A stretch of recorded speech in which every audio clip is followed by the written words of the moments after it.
Now, we have a very special guest in the audience today from the City of Vancouver. Please join me in welcoming Andrea Reimer. She's the City Councillor for the City of Vancouver.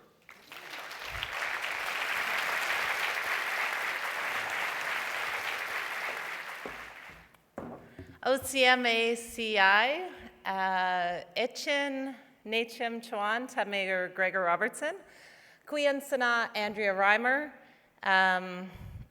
Te Na, Chin, Tala, East Vancouver, Ansolayton, Chin Quinmon, Ta Homusquium, Ta Squamish, Ta Swelatuth o Homeho, Hudson Squalwin, Quins Kochnomiap, Hoichka. Good morning, everyone, respected people, visitors to Vancouver. My name is Andrea Reimer. I come from East Vancouver. I was thanking the First Nations of this land, the Musqueam, the Squamish, and the Tsleil-Waututh, on whose unceded traditional territory we're gathered today, and to say a big welcome to all of you. And Hudson Squalwin is one of my favorite words in Squamish. It means that it fills my heart with big feelings that we can all be here together today.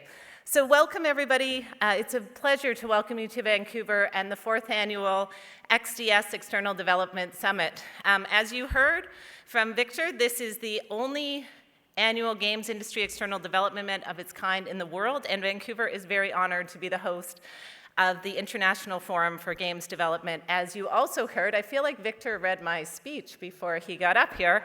Cat's already out of the bag. It is completely sold out, and I really wanted to congratulate XDS and the organizers for delivering on a very successful formula.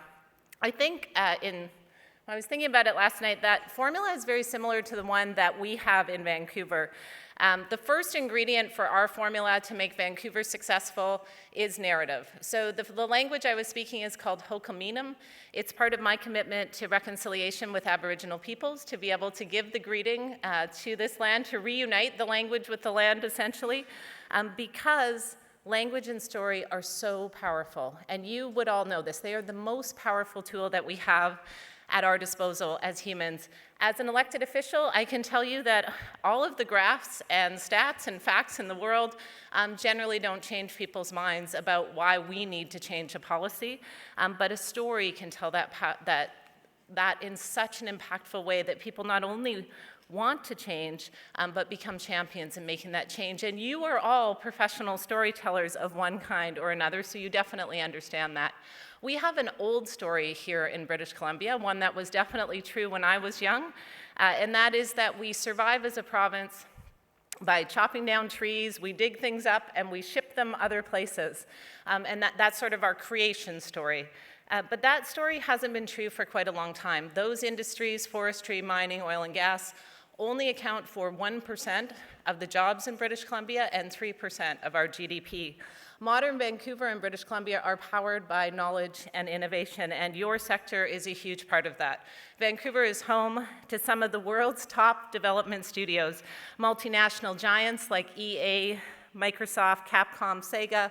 We have mobile developers like Hothead Games and A Thinking Ape, and top games and game franchises that have been developed right here in Vancouver. We're also home to some of the world's best game development talent, and some of the world's best education is offered here through the Vancouver Film School. We have the Center for Digital Media, and our Simon Fraser University has an excellent program, to name a few. It is a strong and growing component of Vancouver's innovation economy. There are over 100 video game development-related studios in Metro Vancouver, employing over 7,000 people, and it's fast growing. From the beginning of 2015 to the end of 2017, we will see a 7% growth in the number of jobs in the industry. And not surprising then that it has generated $500 million for the Vancouver economy in just 2015. But that, of course, is not strictly confined to one industry. There are close ties to high-value, high-growth digital and screen-based entertainment sectors in Vancouver. Film and TV, animation, virtual reality, augmented reality are closely interwoven with your sector. So those sectors and yours collectively employ 45,000 direct jobs, and technology employs another 75,000 in our region. So when we talk about the story of British Columbia, you are the story of modern Vancouver. Which brings me to the second point, which is about collaboration. Cities survive by collaborating. We get 8% of the tax dollars that are collected. The other 92% go to senior levels of government.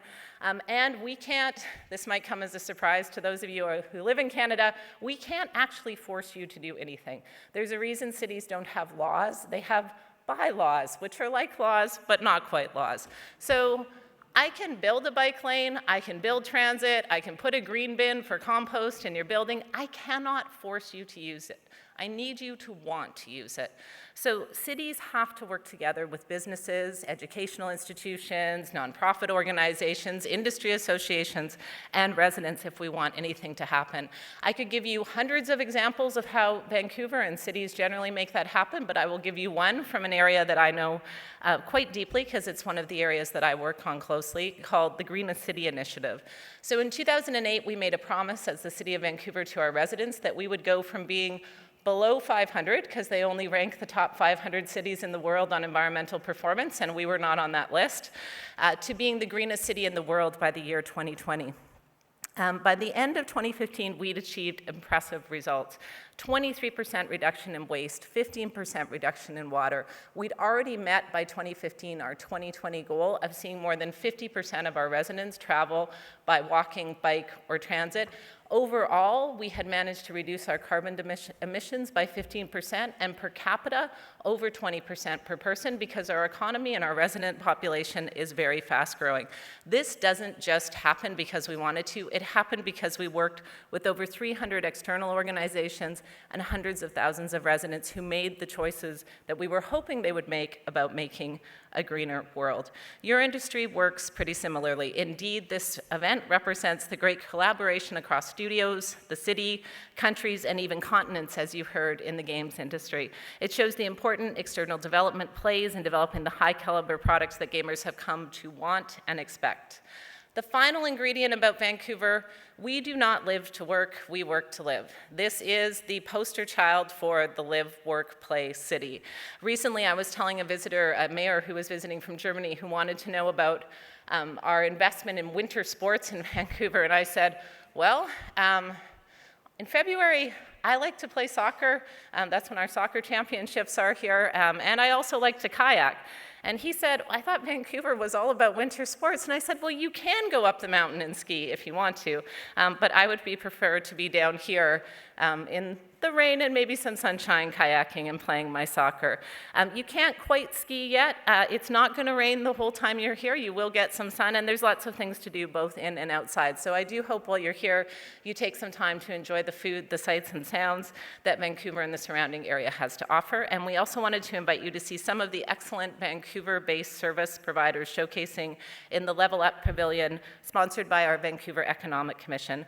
And a final last thank you to the event organizers for giving us the space to come and build the future that we see for Vancouver together. Thank you and enjoy the conference. HKCM.